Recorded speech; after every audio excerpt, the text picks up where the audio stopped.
Hello everyone, तपाईँलाई स्वागत छ मेरो छोटो मिनी भ्लगमा। यो भिडियो चाहिँ म फेरि हाल्दैछु किनकि अस्ति हालेको थिएँ अस्ति चाहिँ, तर मैले सेलरोटी पोल्दै गरेको त्यो भिडियोमा आएन किनकि भिडियो पुरा लामो भएको थियो नि त, त्यही कारण त्यो भिडियोमा आएन। मैले सेलरोटी पोल्दै गरेको अहिले एडिट गरेर हाल्दैछु होइन। मलाई यो भिडियो चाहिँ पुरा हाल्नु मन थियो अस्ति नै, त्यहाँदेखि अस्ति नै हालेको थिएँ तर भिडियो नै आएन होइन, बेसी लामो भएर। अन्त चाहिँ मैले चाहिँ किन हालेको भन्दा मैले चाहिँ फर्स्ट टाइम ट्राई गरेको नि त सेलरोटी पोल्नु। त्यहाँदेखि मलाई चाहिँ अरूले पोलेको देखेर पुरा डर लाग्थ्यो होइन, तेल तातेको देखेर।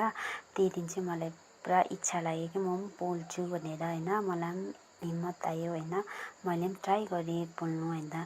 अन्त मैले यतिको पोलेँ, सबैजनाले सिकाउनु भयो यसरी पोल्छ भनेर होइन। त्यहाँदेखि फर्स्टमा चाहिँ डर लाग्यो, त्यहाँदेखि चाहिँ मैले सुई पोलेको थिएँ। त्यति बेसी राम्रो चाहिँ भएन तर घरमा खाने भयो। यतिको पोलेँ भने पनि कहाँ हो खाने होइन। Okay, bye bye, see you next video.